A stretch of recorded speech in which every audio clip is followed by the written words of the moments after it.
This is Tiffany Rosier, the host of the Afros and Knives podcast. We use the Anchor podcasting app to create and distribute the show. Creating a podcast on Anchor is effortless. It allows you to record a high-quality podcast and distribute it everywhere, including Google Podcast and Apple Podcast. They distribute your podcast for you so it can be heard everywhere. You can easily make money from your podcast with no minimum listenership. No fancy equipment or podcasting experience is necessary, and it's 100% free. As long as you have a story to tell, Anchor is the platform to use. Share your story through audio using the Anchor app for Android, iPhone, or your desktop. Download the Anchor app or go to anchor.fm to get started today. This week's episode of the Afros and Knives podcast honors author and Nobel Prize winner Toni Morrison, who said, "If there's a book that you want to read but it hasn't been written yet, you must be the one to write it." I am your host, Chef Tiffany, and this week's conversation is with Chef Q, founder of the underground dinner experience Ghetto Sesame Street. We talk about beginnings, falling in love with culinary arts, and how food informs family relationships. The Afros and Knives podcast series is 100% listener supported. We love our community of listeners. To continue to see this podcast series grow, it needs your financial support. We want to add a video series and continue to shine a spotlight on all that is brilliant and Black all over the world. Consider making a pledge or becoming a patron of the Afros and Knives content today. Your generosity is deeply appreciated. Visit www.afrosandknives.com to make a pledge of financial support today, and thank you. My name is Chef Q Ibraheem. I am a chef, educator, and farmer. I think my journey has been a journey. It all started when I was about probably 9 or 10 years old. And it's it's totally different from a Lifetime movie. So what I would say is it basically started in a halal poetry shop, which was my abo's, my father's. He had a poetry shop. We slaughtered chickens and geese and rabbits. And when we would close in the afternoon, he would package things and we would actually go to restaurants like through the back door. So we were actually delivering fresh poetry to restaurants. Some of the restaurants we would go to were French restaurants and Chinese restaurants, Middle Eastern restaurants, Japanese restaurants. So I think my first intake or my very first time hearing the sounds of a kitchen or smelling the smells of a kitchen was walking through those back doors. And it seemed as though we were always doing this during Ramadan when it was like our really heavy season. So it was like no eating, always smelling. And I was really young. And just hearing like meat cleavers and seeing the fast-pacedness, it was so dope. So I think it really started there, but I had no idea what the journey was going to become. And then around 12, my mom and I moved to another state. And every 2 weeks, my mom would take me to a restaurant, and it would be a different restaurant. I think we started like with Greek restaurants. Then we did Italian restaurants. We did a lot of Greek. 4 times a year, we would go to Canada to this little French restaurant, and it was like a little bitty tiny house. So I had this experience, like my first experiences with fine dining, where it was like I was being taught etiquette, like the jewels were being dropped by my mom, like, you're going to put your napkin on your lap. You're going to do this. You're going to eat with the outside fork first, and then we'll go closer to the plate. So I think my experiences really started there. And then as I got older, my very first restaurant working in, I was right out of high school in those Greek restaurants, one of the Greek restaurants that we used to go to all the time. That was my first job, but it was actually in front of the house. I moved into the kitchen. From there, I left, and it's funny because I actually started working for Saks Fifth Avenue, but when I was working for Saks Fifth Avenue, I was doing personal wardrobe, and during that time, I just really realized the differential between the wealth in America. It was like my check was like 201 after taxes, and I couldn't buy a T-shirt, but I was robing some of the dopest people in the community, like ball players and people that were in media, and I was laying out $20,000 wardrobes, and I was like, wow, I can really cook. So I had this idea. I actually met Greg Mathis's wife. At the time, I didn't know who she was, but I asked her, where she ate. And she told me she had a business that was 24 hours. And I was like, oh, what kind of food do you like? And it was soul food. I met a lot of clientele that liked a lot of different food, and I was kind of well versed in it. So what I actually did was I started a business where I was hustling out of the house, kind of like Trap Kitchen, but this was a really long time ago. And I was doing like food in these boxes, styrofoam boxes, but it was beautiful presentation because I had been to a lot of restaurants and I knew how visually it should look, but I could cook. So that's kind of where it started. Um, and the name of my company, the name of my company at the time was Smackin' Mamas. Because if you're black, you have heard it when somebody say, "Girl, that food is so good, make you want to smack your mama." You So I right? kind of got a, and so I kind of got a reputation, and I would walk different places or go in the mall, and I would be in the grocery store, and the older women would be like, "Hey, smacking mama, hey, smacking mama, what's up?" So what I did was, there weren't like I was young, teenage young, um, and at this time there was we were coming into the cell phone era, but I was doing stuff by like fax machines, doing flyers, and I would deliver to like AAA. I hired two of my guy friends, and they would deliver, pick up. So we were delivering like 30, 40 meals a day. Well, not a day, to different businesses. So we would do like AAA, Chrysler. I actually started delivering to Saks Fifth Avenue, and that's where it started. That's where that love of just cooking started. But I knew that was not going to be it. It was just kind of my first taste of entrepreneurship. So, how did you end up doing the underground dinners? Okay, so we're going to go through this journey for a second then. No worry. So, I worked in a lot of restaurants. I did front of the house, I did back of the house. I worked for Spanish restaurants. I worked for Greek, Italian.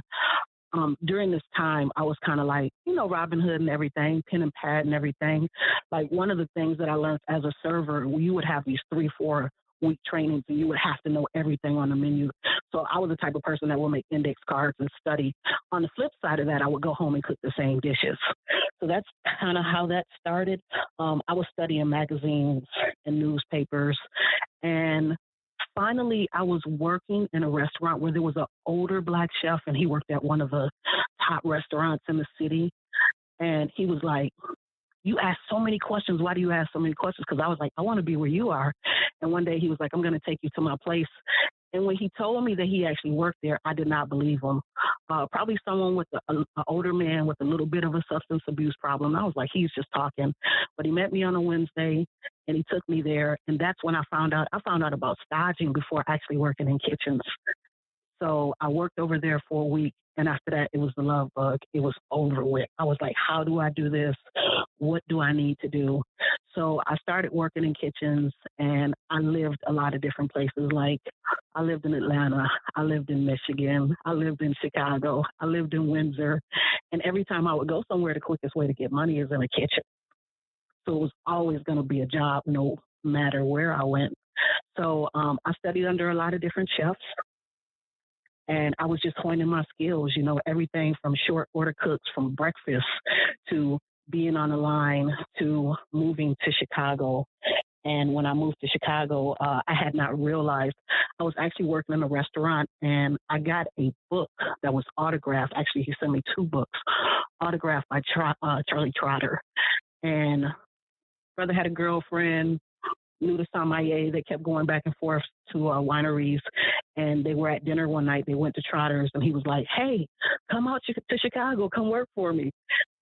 And I was like, "No way," like no way. I came out to Chicago. I actually waited 2 years because I wasn't ready. it was something to be a little braggadocious about. And I was ego tripping at that time, but I wasn't ready for the real journey. I didn't know what I was going to do. I thought I was going to be a rapper. But I just kept going. And 2 years later, I came out to Chicago. I never did get to link with Charlie Trotter, but I did.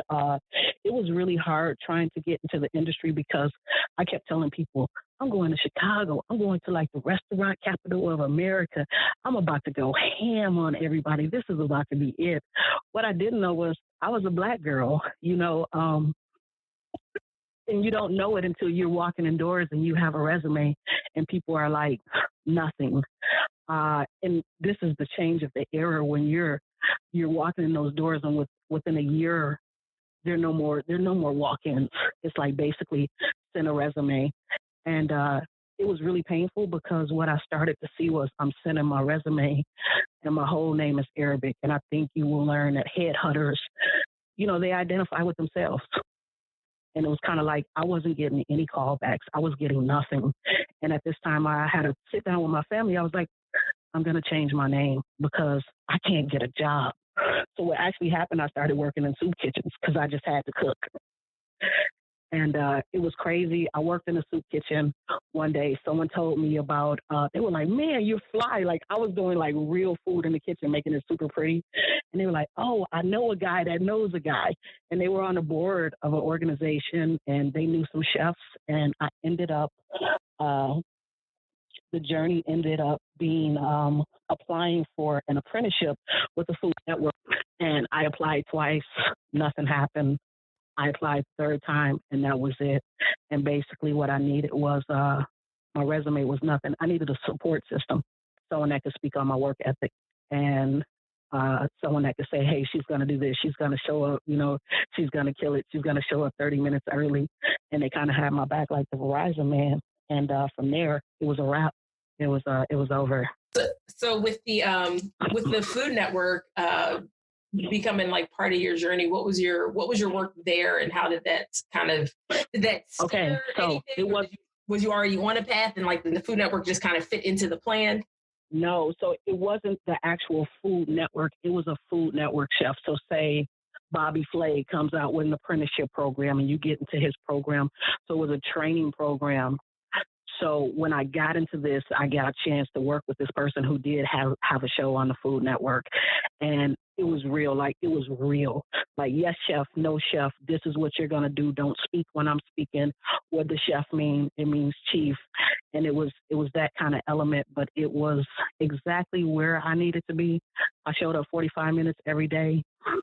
Within that time, I was there for 3 weeks, and he started putting me onto his circle. And I started doing catering jobs and events for his company. And that kind of worked for me. And when I finished, the first thing I did was go to the top restaurant, what I thought was the top restaurant in Chicago. And most of my friends and family said, oh, you're like a glutton for punishment. Why would you do that? You're not even ready for that. I didn't want anything else. I saw it. I was like, I'm out. This is what I want to do. And I went to stage. And my stage was like 13 hours. And at the end of the night, the chef was like, we want to bring you upstairs for a second. Come upstairs. It was like 3 a.m. after cleaning everything and pulling the ovens apart. And she offered me a job that night or that morning. And this was a place I wanted to go so badly. I used to drive past there. Like, I would just drive past, like, I'm going to apply today. No, I'll do it tomorrow. I'm going to apply today. No, I'll do it tomorrow. So it was the beginning. It gave me a chance to see how a kitchen that was very small, but it was all molecular gastronomy. And within the time that I was there, it became a Michelin star restaurant. The chef was a female, very quiet, very focused. The team didn't talk. It was like being under that lamp. They call it like baby Alinea. And that's where it started, where I was like, oh, I love this. Oh, I'm in the garden. Oh, I'm picking flowers. It was dope. Was that your first? Was that a kind of the beginning of your connection to like that farm to fork or farm to table conversation? Had you been, working in that space? Because listening to the fact that you were so close to where your food came from as you grew up, like being able to like, be a part of a family that fabricates animals for consumption, and like knowing that the source of your food is that close to you. Is that kind of like the restaurant? Was that your first kind of, I guess, foray into connecting the farm to a bigger picture at that point? It was where it was actually tangible. What I will say, and I know I probably skipped through, but I'm going to take it back. Not only my father had a Hillel poetry shop, Eastern Market, which is America's largest farmers market, he also had a farm. And well, now it's actually in the same place where the same city, well, if you want to call it a city, that The Walking Dead is shot. So we actually had a farm. I mean, we had a home, we had mosques, we had schools. It was a whole community there. So we actually had corn and soybeans and vegetables. So it kind of started there, but I wasn't able to connect the dots or really identify. When I got in that kitchen, it was like that kind of eureka moment where everything felt safe and familiar. I was like, oh, I know this. So that was it. So and I've kind of been rooting through, of course, like all your social media and some of your some of the events you've done, and it kind of fell into as I'm a huge proponent for especially young people understanding where their food comes from and learning how sacred of a job it is to feed people, and like seeing that you do some work with farms and some some farmers and organizations, and I just was interested in like how you fell into that, or not even fell into how was that intentional? Were those relationships that you had planned on developing later on, or was there there was a moment in your journey that says, you know what, this is important right now, and I'm going to put some energy on it? Well, all of that and probably above. If you notice my logo, I actually designed my logo before it all. I didn't know how it was going to happen, but I know. So it was three sisters on there with an afro. They're all me. The first part of it is education. The middle part is me holding the knife, and then the second part is me holding the farm water. So that logo was actually designed, and I knew that I wanted three parts of my brand. So through that, I actually started with the education first, because after I left the Michelin star restaurant, I became, there I was like chef de cuisine. I went into an executive sous chef position. Then I went into an executive chef position, corporate chef. And from there, I actually went into social services, and I started working with at-risk youth in the kitchen and training kids in the kitchen. Well, they were actually 14 to 25, and I was teaching them not just cooking, but life skills, how to show up, how to interview, how to do a resume, what should you wear, how to wash dishes, really life skills, something that we're probably lacking a lot of in America, where people don't know how to turn on the oven. So that was the education side. When I started there, one of the first things that I wanted to do was get raised beds. I wanted to start growing because, the farming can be therapeutic. And I was like, most of what they call at risk have been through traumatic situations. So it was really nice in the morning to be able to go outside, plant something, grow it, and say, hey, let's go get tomatoes, or let's go out here and get some dill for a garnish. So that started there. And from that, when I left corporate, and I left social services, and I started my business, which is the Underground. And that's something that I really wanted to incorporate into it. So I knew there were some partnerships that I needed to form to make that happen. Okay. And so you're based out of Chicago at this point? Yes. Okay. And so what local, what local farm organizations or farmers are you currently working with? What kind of projects do you guys get into, or are they just essentially suppliers for the dinners? No. So I work with, now I'm at a point where I actually run a farm. It's called Foster Street Urban Agriculture Program. So I'm actually teaching youth how to grow. I joined the board, which I'm now the president of, and we deal with food insecurity.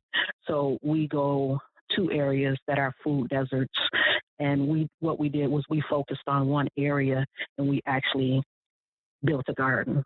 Uh, the year after that, I was kind of like, what more can we do? Because it was basically a community garden. So now that second year, it was like, I should write a curriculum. Let's actually turn this into a program and see what else we can do. So some of my board, we sat down and we added entrepreneurial skills. We added life skills. We added how do we talk about giving back to the community. We started providing for a food pantry that was local. Um, and we also hooked up with the mayor's summer youth program. So the I think the module was kind of like we're going to hire teenagers and we're going to teach them how to farm. We're going to teach them how to mentor.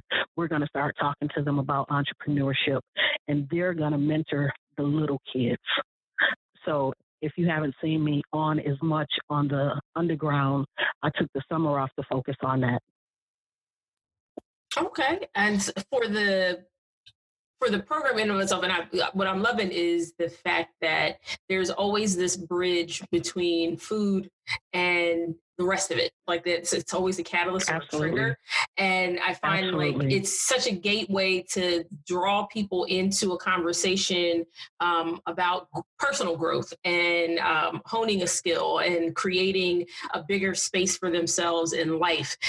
So with the now that you've added this employment component, essentially, you're talking about a group of young people who typically are overlooked when it comes to quality employment opportunities, things that actually will teach you a skill and offer you some self-confidence to go into the rest of the world. What does is this your first class of students that are kind of like of young people that are coming through this program? Is this the first summer you guys have actually run it this way? And are you going to just kind of continue to grow it throughout the school year, or do you see that scaling back a little bit? So for the fall, it's actually a summer program, and last year was kind of like a pilot. So last year was the let's try this and see how it goes. A lot of mistakes were made, the most beautiful mistakes you can ever make. And then after that, it was like, let's do a debriefing ceremony because we're going to need it. We've been working with teenagers, and then we've been working with third to like sixth graders. And then in the wintertime, it was like, how do we do this better? What parts do we need to cross out? What angles do we need to capture and keep? So this year, it ran through the summer. It will not be fall because we're on raised beds, so it's not indoor. We don't have hoop houses. We'll see what happens with funding. We've solidified some grants, and a lot of it has been our board doing stuff out of our pocket. But we did get a grant last year, and we got a bigger grant this year, which was a blessing. So that's what we're doing, and it will come to an end. And then we'll see what's next because we may be spreading out a little more next year. Okay. Now the young people that came through your pilot, and then the ones who've come through this summer, have they stayed in touch? Are you? I'm sure they're still connected to the organization somehow, so you guys can kind of keep up with their growth and their progress. What have you kind of seen come from the experience? Like, the there's always that before and after, and like, have you seen the growth in them, and what is that starting to look like for themselves and for their families and for their communities? I think one of the greatest things that I've seen is just their ability to communicate. There's so many kids who you sit down and talk to them and they won't even make eye contact. So a lot of it was speaking and communication and being able to say, hey, this is how we did this. What did we do? How did we use the soil? Why are we not killing bugs? The teenagers because some of the teenagers are involved in so many different programs. Last year, we did not really keep in touch, and we had actually 3 teenagers that were in last year, so they went off to college. But this year, we've worked really close with the teenagers and really formed some great bonds. The little kids, now they can speak so beautifully and eloquently about programming. Last week, we actually took produce and we did the farmers market, which is downtown. And I mean, we could literally step back and they could run the show.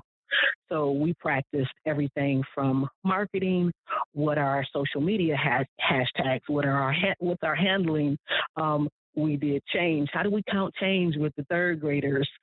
What's our product? What are we selling? How do we harvest this? How do we cultivate it? So there's been tremendous growth in 9 weeks.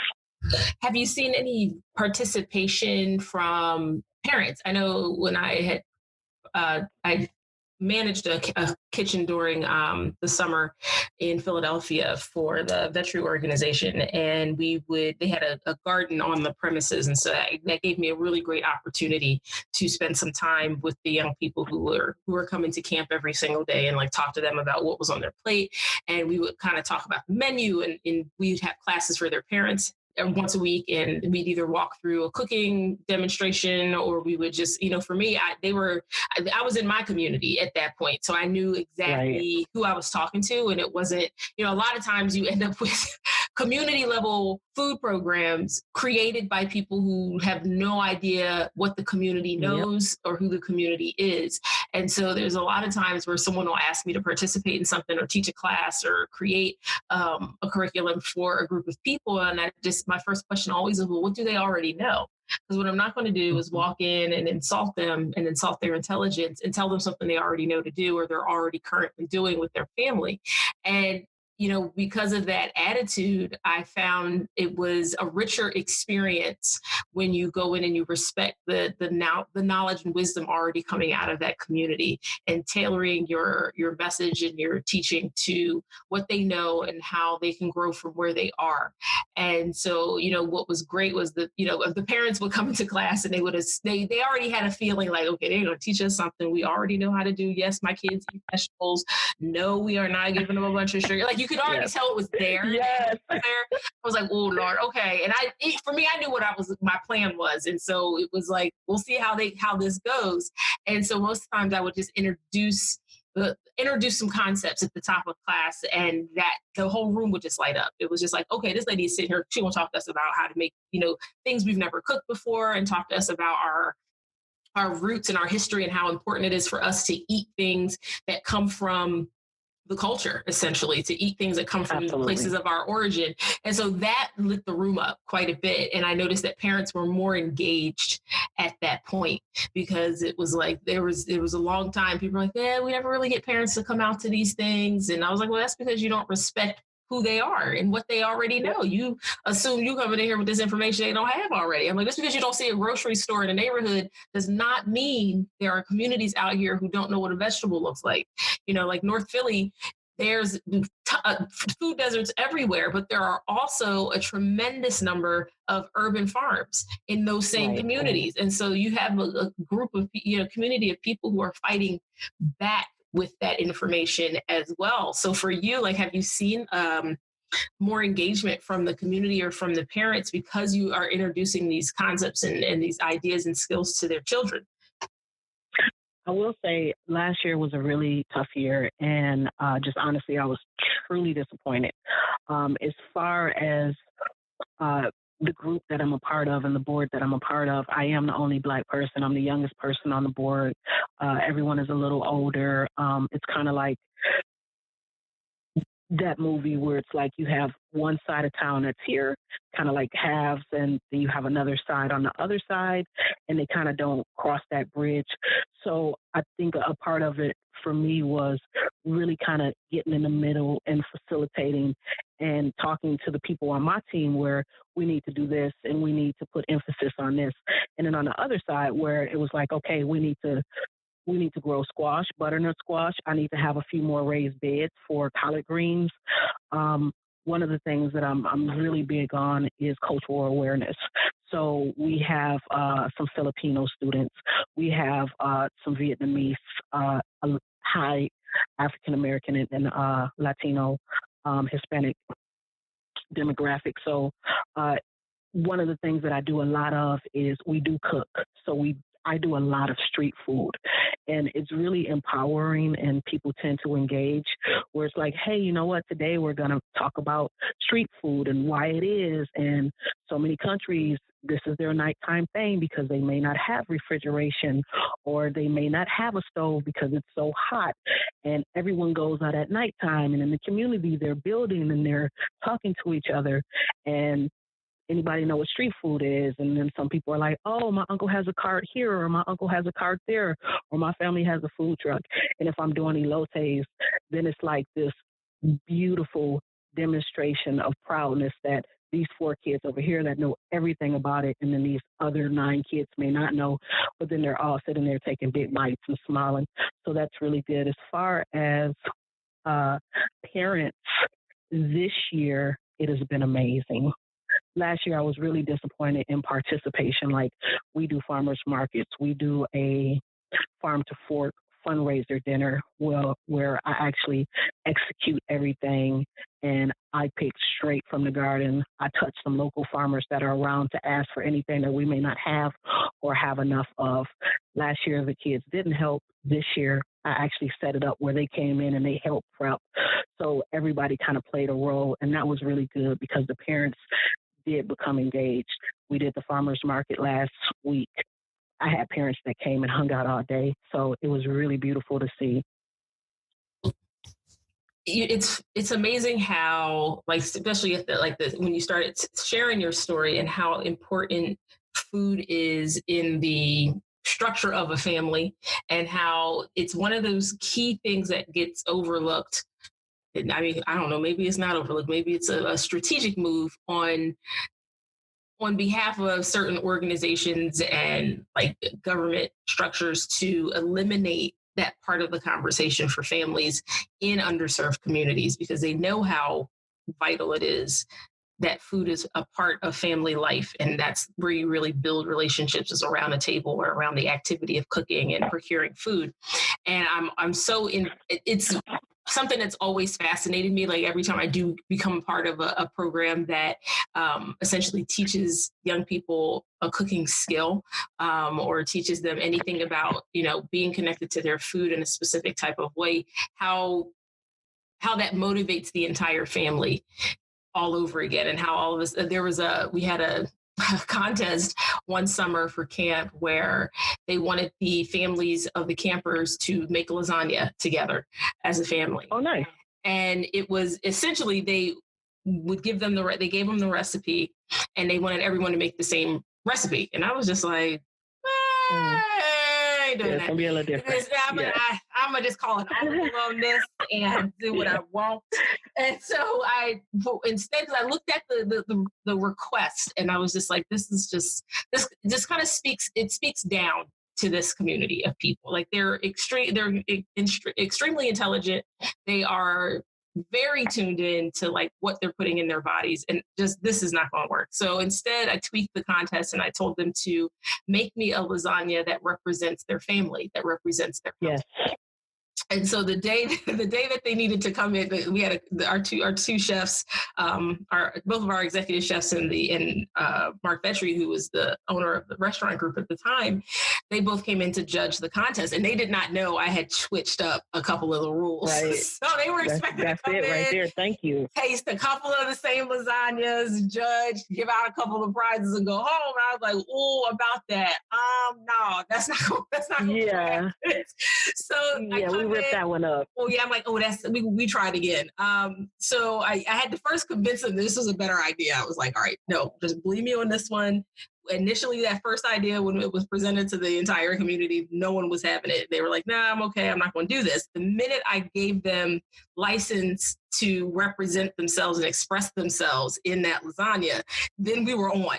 And so the lasagnas that came in from these families, I mean, by the time we got to the end of the night, all the chefs I worked with at that point were like, thank you for doing that, because this was definitely a better idea. Right, like that lasagna was lasagna to the right and enchiladas now to the left. Exactly. It looks like lasagna. There was one family that brought in a complete raw vegan lasagna. Nice. And and when you look at, and I think what was really what really set people on their heels a little bit was the fact that they understood, or they thought they understood, the community that they were working in. They had a perception of North Philadelphia that most people have. And when they saw those lasagnas come in and they saw those families come, because it's at first they were just going to taste them, judge them, and move on. And then it was like, these are really interesting lasagnas. They wanted to know more, like most chefs do. Like, tell me the history of this dish. Tell me the story behind it. And so they eventually had all of the finalists talk about their lasagnas and like, why did you make it this way? And what inspired you? Exactly. And that's how it should be. Yes. It was just, Exactly. This is what we did, or this is how we would make it at home. Right. exactly. It was such a rich experience for everyone. And there was just so much pride in the room. And the woman who won, her story was so touching because she came in and everybody was like, well, tell us about your lasagna. And she's like, I'm a mother who works full time. My son, I have my son in summer camp right now because she's at work and she needs a place for him to be all day. And she's like, he's usually in an after school program, and we don't get to spend very much time together. And I'm always looking for new ways to spend time. And so she's like, he came home and was so excited about this lasagna, and he kept bugging me and bugging me and bugging me. So finally I was like, okay, we'll do it. And she's like, I thought we were going to just do something real quick and real fast, but we got into the grocery store and the baby just went in the grocery store. And like, can we do this? Can we do this? And his mom was like, okay, this is not going to be one of those. And she said, right, we got a little stewie over here. Yeah. Okay, he was doing it. And so she said, she got through the rest of the story, and she said at the very end, she was like, thank you for giving me time with my son.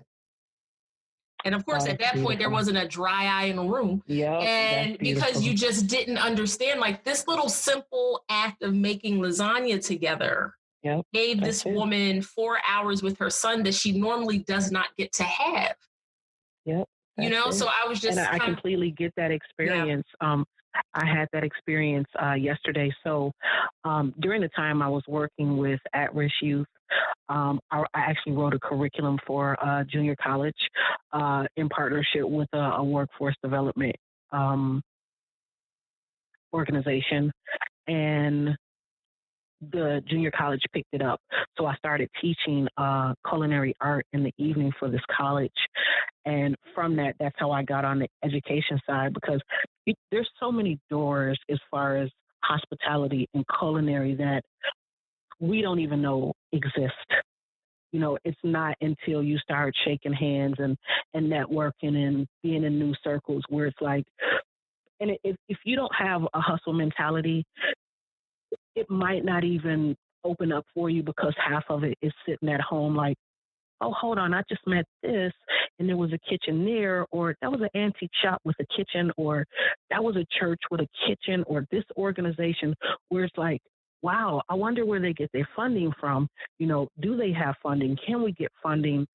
And I started after the college, I actually realized there's a lot out here as a chef that I can do other than work in kitchens. And I knew, I don't know, at some point growing up, I never saw myself on a job. Like, I knew I would have jobs because I've had many jobs, but I never saw myself like, after 20 years, I'm going to get that plaque, or after 30 years, I'm going to get that retirement watch. I have my mother on one side, who was strictly retired after 25, 27 years. My father on the other side, who was strictly entrepreneur, hustler, got up 4 a.m., legit hustler, 4 a.m., worked until it was time to come in for dinner, did whatever he did, wrote his notes, made a lot, went back out for an hour, came back in. So it was like I saw two different sides of, hey, I can do this, I can do this. So I knew how to do both. But it's magnificent when you realize, hey, it's a way for me to do something else. And what I did when I left, I was like, hey, you know what? Right now, every corporation that I had worked for had said that I had raised their percentages. So at one point I was like, okay, well, I need to write percentages into my contract. Okay, if I keep your food costs down here, let me get a certain percentage of, I just knocked 20% off of your annual food costs. But after a while, when I'm having these reviews and they're like, oh, before you came, we didn't even have, really have a catering department, and our revenue just came up 70%. And I'm sitting in these reviews where I'm like, wow, I didn't get a dime of that. I didn't get a penny of that. And all of a sudden, I just realized I went on vacation and I was like, if I can do this for them, and this is like the third or fourth corporation where I've been a sous chef or executive chef or corporate chef, it's time to go and see what I can do for myself. So when I walked, I was like, okay, I'm going to do this. And I really didn't know what was next. I just knew it was time. And if anything failed, that's always there. It's on my resume. I can go back. I can still jump in. But it was really wonderful to realize, oh, wow, here's a nonprofit here, or here's an organization here, or Uber. Maybe Uber has a kitchen.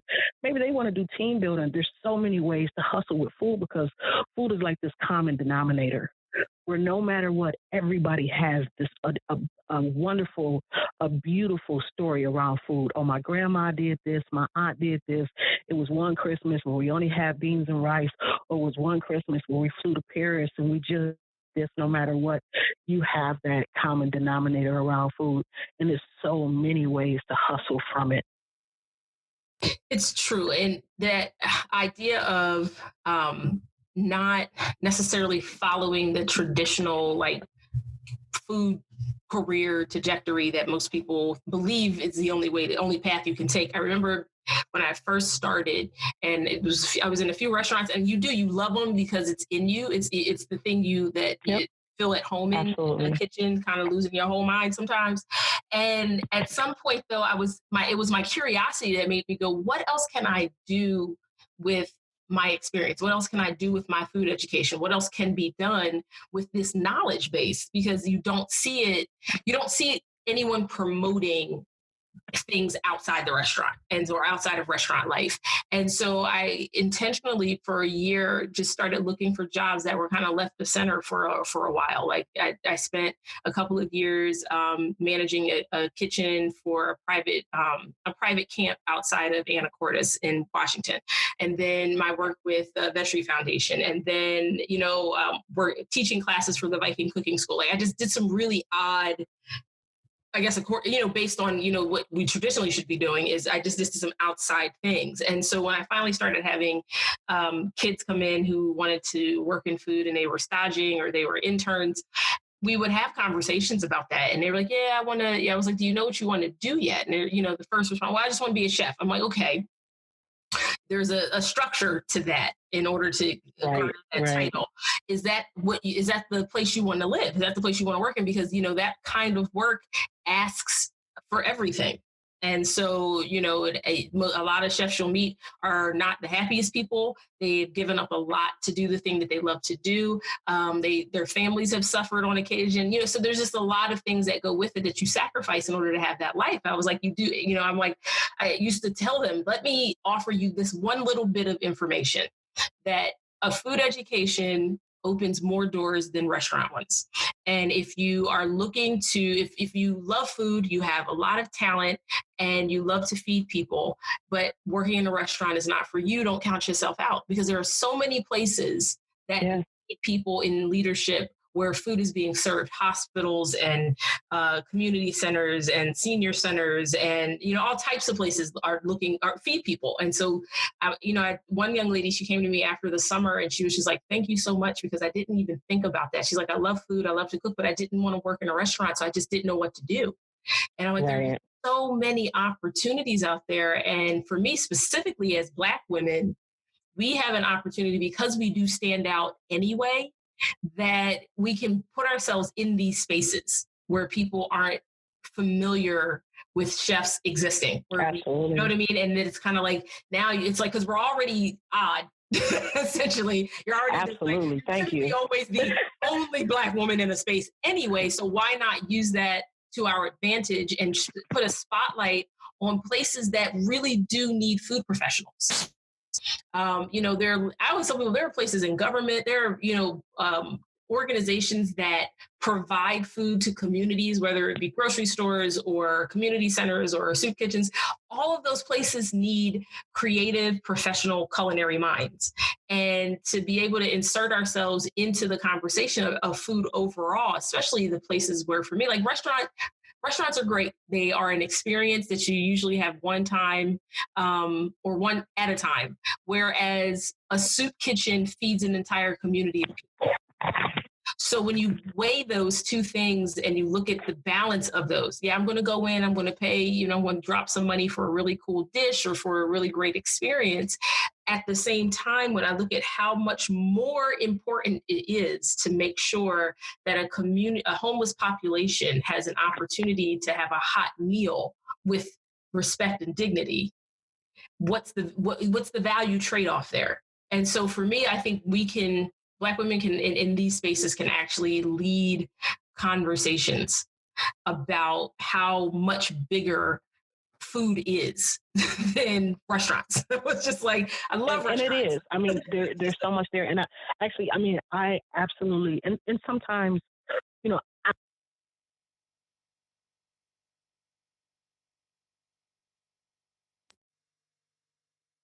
There you go. So now you can just okay, pick up what you there we want. go. Uh-huh. There we go. So, so when I left the social services, I loved it so much. But also at that time, that was a training restaurant. I knew I didn't want to have that much of a gap on my resume. And I was like, okay, I know I'm fine dining. I know I'm molecular gastronomy. Like, I know I have to get back out here.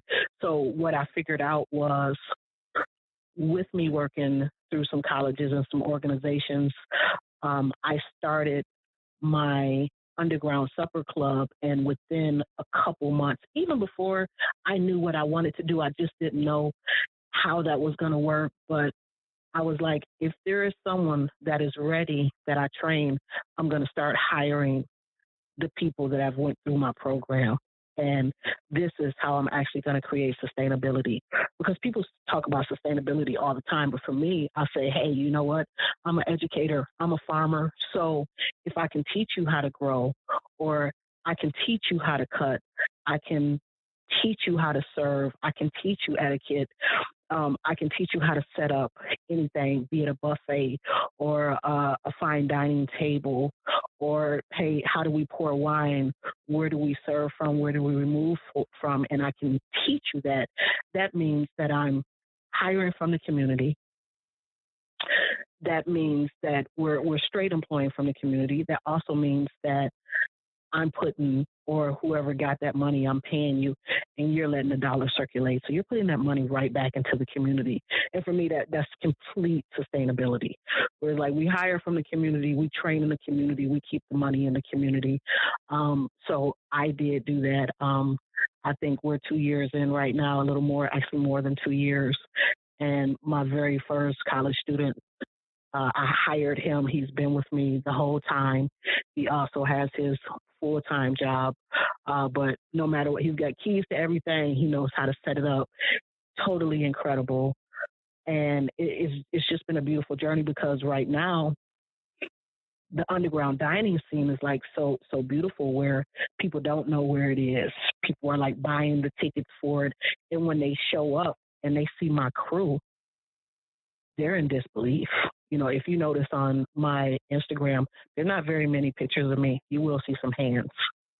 But a lot of people come out and they have no idea. They've read about it, or it's word of mouth, and they come out, and then you have the sommelier who's Black. You have the front of the house. They're drobed in bow ties and greeting and pouring greeting drinks.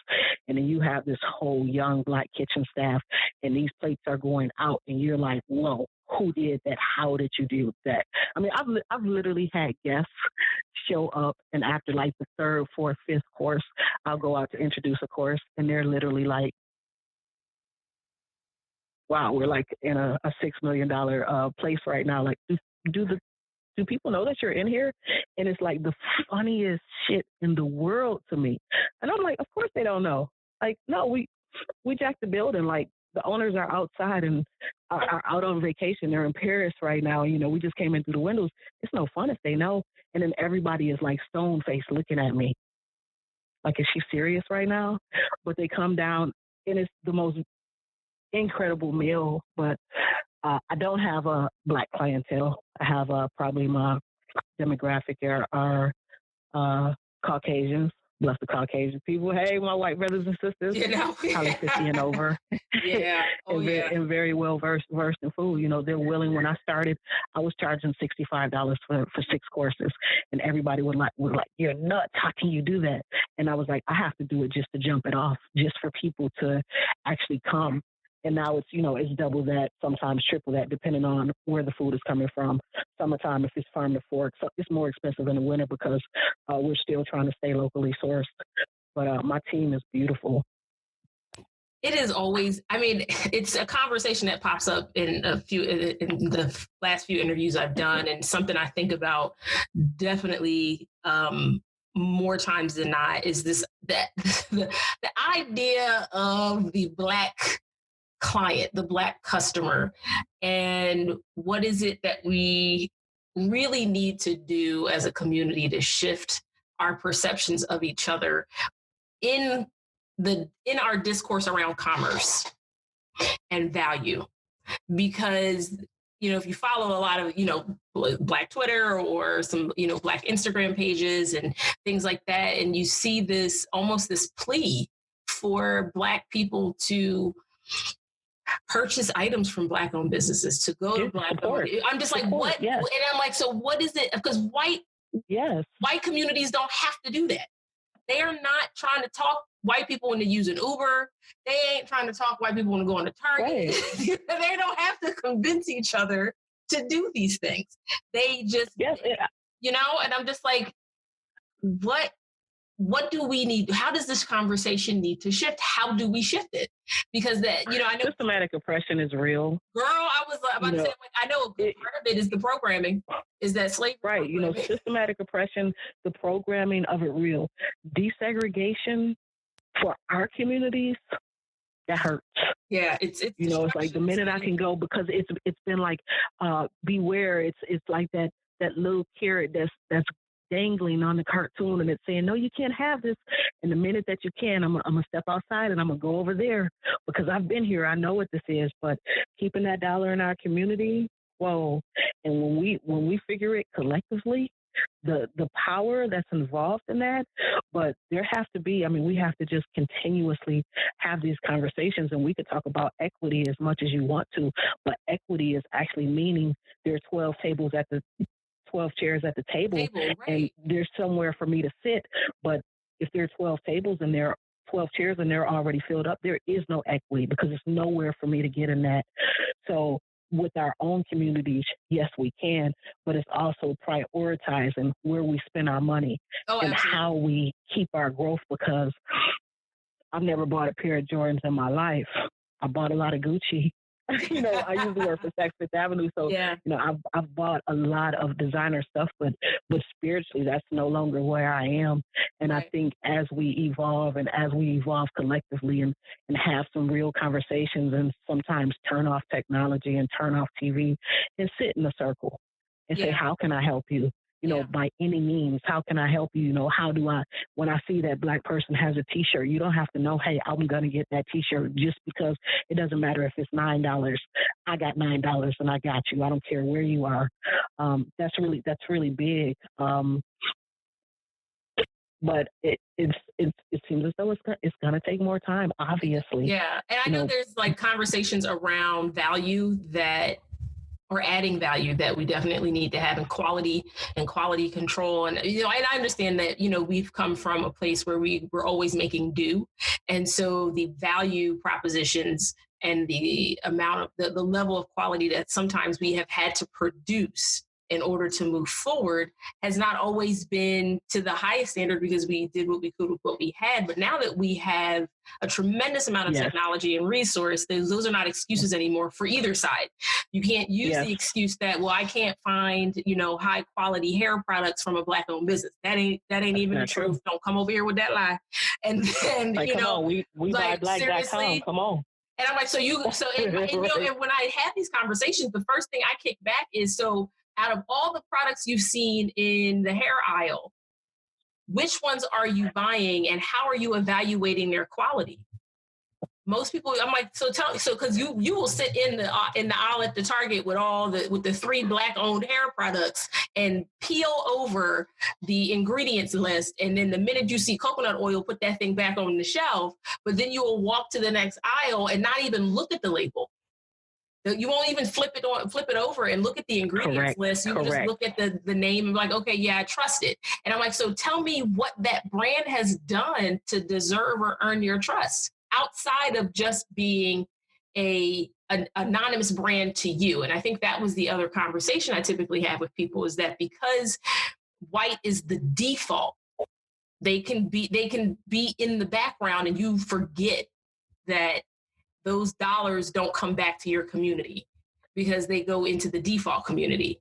And because you have to be very mindful when you are, making a purchase, that, wait a minute, where are these dollars really going? And you have to purchase something in order to help a company build value in the first place. Most of the brands that people support and love and are committed to that are not black brands, you had to use a product from them for the first time. Someone had to talk you into that. Yes. Yep. So what did that conversation look like for you, and why don't you apply those same parameters to black-owned businesses? It seems that while we struggle and we push back against this idea that black has to be the other and that we have to meet certain quality standards for us to be considered legitimate, we do ourselves the same disservice, person to person. Well, if I'm going to do all of that with them, then they got to meet this list of requirements. And you're just like, but you don't hold anyone else to that standard. Mm-hmm. So help me understand, like there's quite a few like black owned cell phone companies now. No one wants to buy a cell phone from them. And if they do buy one, they're like, well, I don't like their customer service. I'm like, you ain't liked AT&T's customer service for 25 years now, but you still got a phone.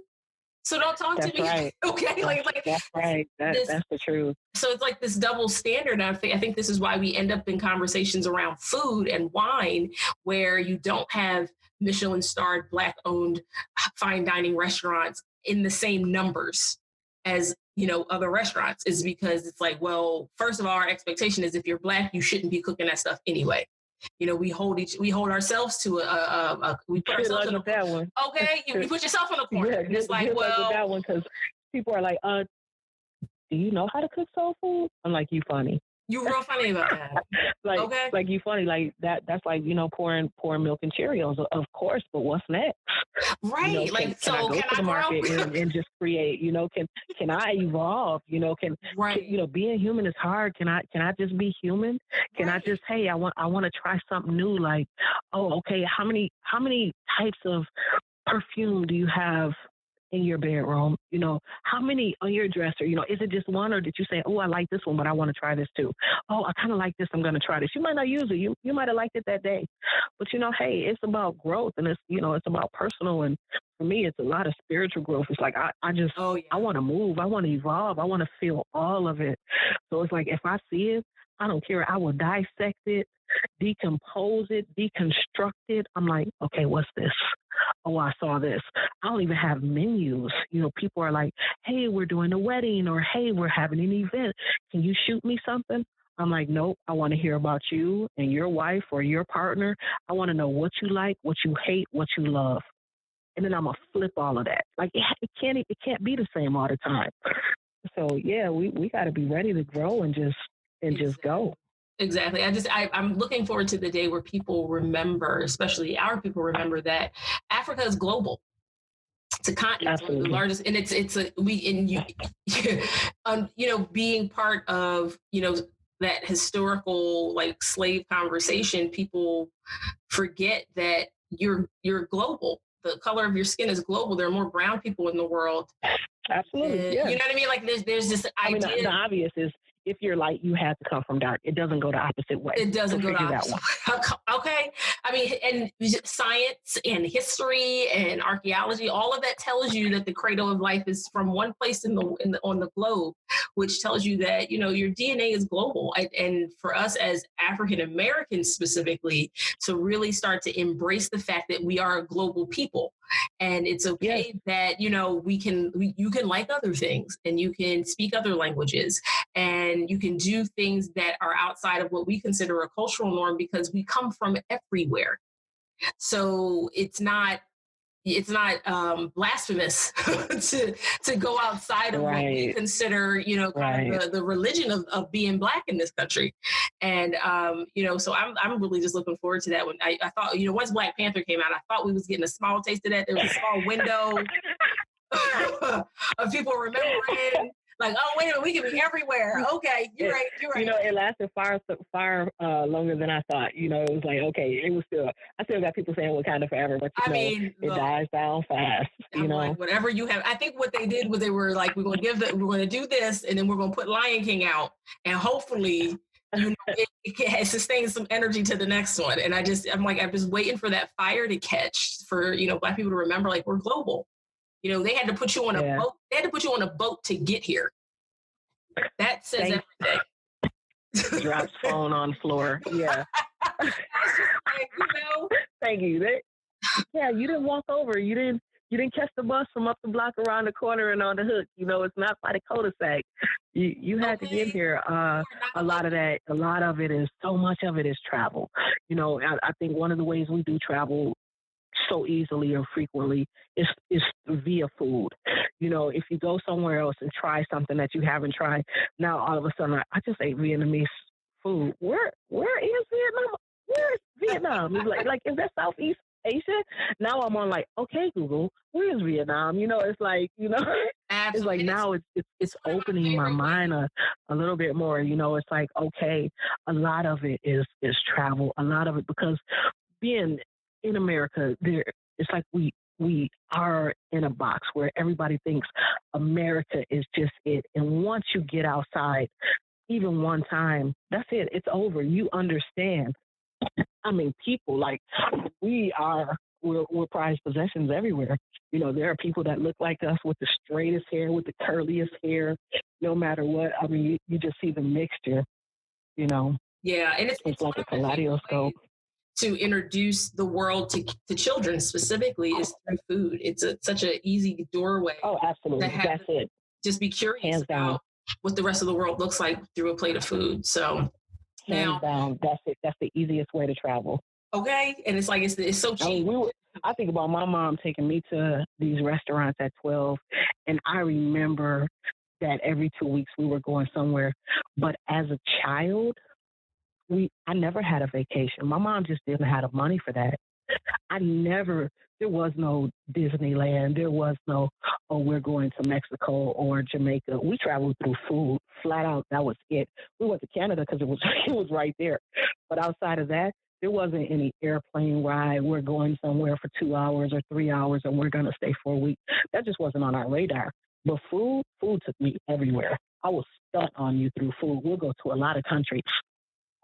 It's true. And, to this day, like, if I really get curious about a place and I don't have access to, airfare at that point, I'll just go into, find myself in a world of cookbooks and just reading about the cuisine. And it just really instantly transports you so quickly into the space. And so, like, by the time you do get to physically travel into these places, you have such a level of respect for the culture that, and that's really something. I also, that is such the magic of food and the spirit behind eating and sharing a meal that I wish we did better at recognizing. I think it's just, unfortunately, like, as people have spent less and less time eating together, the value of that transaction has been hidden away. And like, the minute you have a really great meal with someone, it comes flooding back. You walk away from that dinner or that lunch or that brunch, and you don't stop talking about it. Half the time you don't even remember what you ate,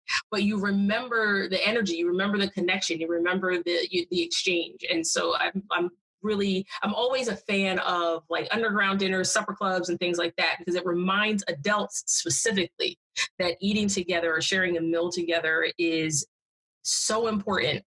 And it's something, eating together is something that every species will do in their lifetime. And so as human beings, to discount its value for me has always been troublesome. And I'm just like, I love seeing the resurrection of family meals and like family meal style restaurants and community style restaurants where you can sit down and eat at a table with a stranger. Like, I'm loving that that's starting to make its way back, because I think it's just an important part of being social, and it's also a key way to be civil. I think the reason why we're so uncivilized to each other right now is because we don't eat together. Yeah, absolutely. It's like I'm here. Yeah, I'm in my own stall, just like I was in the office, and I'm in my cubicle, and I don't have to see you. And you know what you just said, as far as the communal dining, I remember my very first underground dinner, and I was a wreck, and the theme was Josephine Baker, and it was J de Amores, which is my two loves. So I was talking about two different cities, and I wanted to mix French cuisine with soul, with I don't even want to say soul, I want to say black southern food where, you know, like, okay, I'm gonna talk about okra, I'm gonna talk about just different things that we probably ate or our great grandparents ate that have trickled down to us. And I remember Jewish, one of my coolest partners that helped me kick off when I first started my underground dining. She came into the kitchen and she was like, chef. she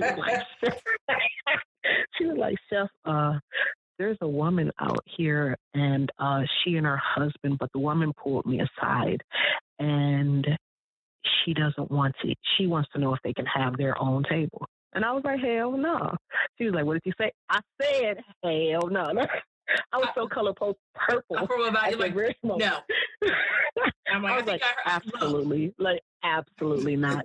So I said, look, you know, it says it's communal dining. They're going to have to vibe with the rest of everyone.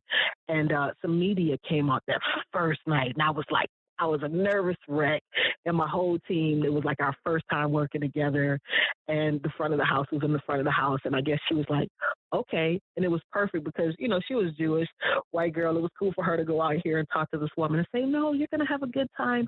It's communal dining. The table is set. We can't break anything apart. You know, that stuff over there doesn't even have tablecloths or flowers or anything on it. And it was amazing to see because we do 6 courses. Within the second course, they were loosening up. I'm sure wine was involved because, you know, we do pair. By the 4th course, everyone was talking, and I remember watching the video, and I was like, oh, this is everything. And by the 6th course, they were exchanging Facebook information. So it was like really beautiful to see this. Now, this woman, this was 2 years ago, and I mean, I was like, she is nuts. But this woman has sponsored like 3 of my dinners now. You know, she'll post everything. She has a crazy business. They were the next big thing, her and her husband. But well, I remember when I saw the tickets, I was like, the next big thing is coming to my dinner. Oh my God! And now they have another company, and you know they sponsored items for swag bags. But it was really interesting that she didn't want any parts of it. But after she sat there and had the experience, you know, your husband, come on. You know, your boyfriend, we're in the house all day. It's not like, what did I do? What did you do? We already know. So to sit down with other people and talk about what they did or where they work or where they hang out, where do you go to eat? It was really wonderful. Wow. And every time I see her now, I think about that. Like, yeah, I remember. I've never said anything, of course. But I remember when you wanted a separate table at the community dining event. so yeah. Just like, look, trust so me on this one. Right there, like, chef, she wants her own table. Good luck with that. Oh, nope, not here. They can do that somewhere else, but not here tonight. Like, no, not tonight, babe.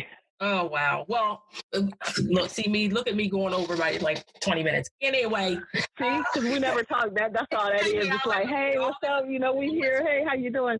Thank you so much. I decided to introduce bonus content over the coming weeks. And so what'll probably happen is I'll do my normal hour. And then with this extra content here, what I'll probably do is just in the next week, cut it and like add it as bonus content. That's so cool. Yeah. So that way, you know, people hear from me and my big laugh. I just fell out thinking about that lady. Can we get our own table? Hell no, you can't. Do you see anybody else? I was like, Oprah Winfrey, like, what did you say? I said, hell no. I'm just like, no, that's not what we're doing here tonight. If that's what you wanted to do, there are a lot of other options. But not tonight. We don't do refunds, lady, no. Help me. So how can the community of listeners support you, and what do you have coming up for people who live in Chicago and want to support or partake? Just to kind of give us a little bit of that tea on, what you're up to. That's it. So we are, oh my goodness, I say we, like all of these people are decision making. I am coming, this fall is going to be the craziest locations as far as underground dining. We've got some sponsors that are coming out. We give out swag bags that are like very, very nice on top of what we do. There are going to be a lot of new dining experiences. We're going full throttle. Check us out at Tirzi Masi Zoteo. If you can't figure it out, that's Ghetto Sesame Street backwards. And that's what we're doing. Stay tuned in. Everything is jumping up very quickly. Like we're at the end of this season for our farming and for our culinary. So the fall and winter, everybody needs something to do in Chicago. It's cold. The only thing you want to do is go out. It's like, hey, we want to go out and eat. So we're prepared for it. Stay tuned. It's coming. There are a few things, 3 things that are coming up, which we can't even speak on right now, but you're going to see them. So stay tuned. All right, now, y'all. So you heard it. What's the best way to kind of keep up and to check in on you? Facebook, Instagram, all the other good stuff. So Facebook and Instagram. There's a sign up on both. The Instagram will connect you to the Facebook. All you have to do is sign up. Once you sign up, we do a lot of private events through the winter that we don't even get a chance to post on social media because they come so fast. So we give away free tickets on Facebook. So if you have not followed us on Facebook, make sure you do, because we give away 2 tickets for every dinner. So you might be missing out if you're just following us on Instagram. Okay, so y'all heard it. Don't act like she ain't tell you. And then, be brand new about it. Like, oh, I didn't know she gave away tickets. Yes, she did. You heard her say it. See? Yes, she did. Yes, Somebody be like, where did you go? What happened? What did you do? Oh, I didn't even pay for those tickets. Oh, you got $300 worth of tickets. Come on. Yeah. Stop playing. You want to eat good? Bring a friend. Well, thank you so much. I mean, this season has been such it's just been so rich and like heart filling, and like every time I have a different conversation, each woman has really just shifted my perspective about something or re-engaged some passion about a topic, as well as just cemented the idea that, the way I'm seeing the world is not wholly inaccurate and I'm not absolutely crazy.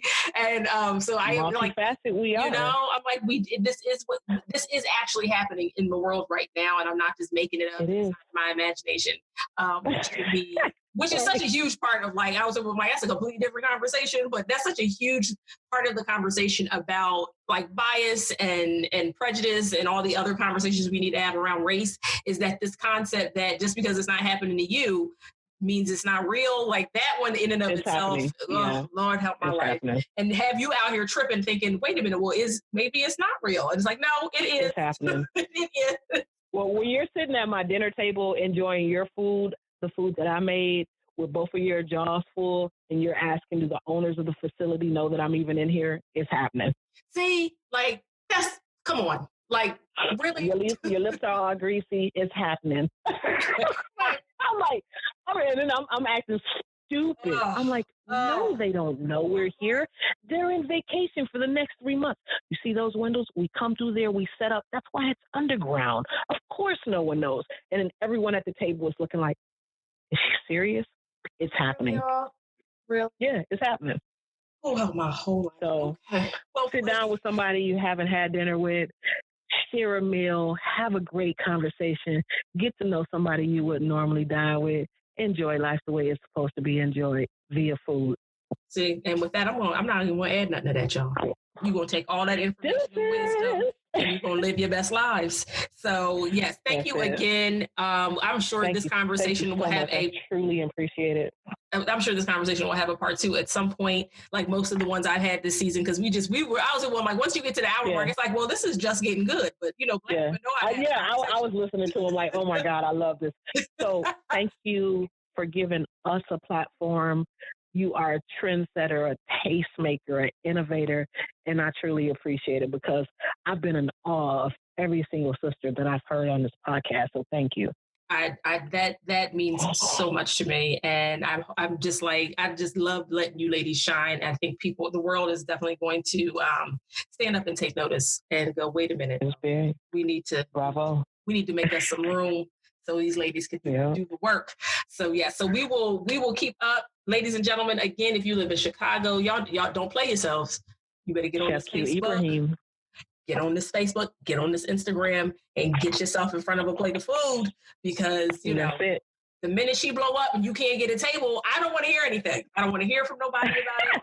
I don't want to hear any saltiness when the whole thing goes global. Don't talk to me about the fact that you can't get a table somewhere. That's a wrap. So do this now, so you can talk about it. Like, hey, I was eating there when I had a meal from her when, and now it's a 3-year wait. That's right, and I'm loyal. I love all those people that can say that. Absolutely. So. Thank you for listening in on this week's conversation with Chef Q, and thank you for your continued support. If this is your first time listening in on the Afros and Knife podcast, welcome to a community of thoughtful, ambitious, and informed listeners. I love to share the stories and experiences of inspiring and passionate women. If you enjoyed today's episode, be sure to leave a comment wherever you podcast, or on the episode feature page at www.afrosandknives.com. Become an Afros and Knives insider and get the official podcast calendar, exclusive discounts, and exclusive content. And don't forget to purchase an official season 1 t-shirt in the Afros and Knives store, and continue the celebration. Thank you.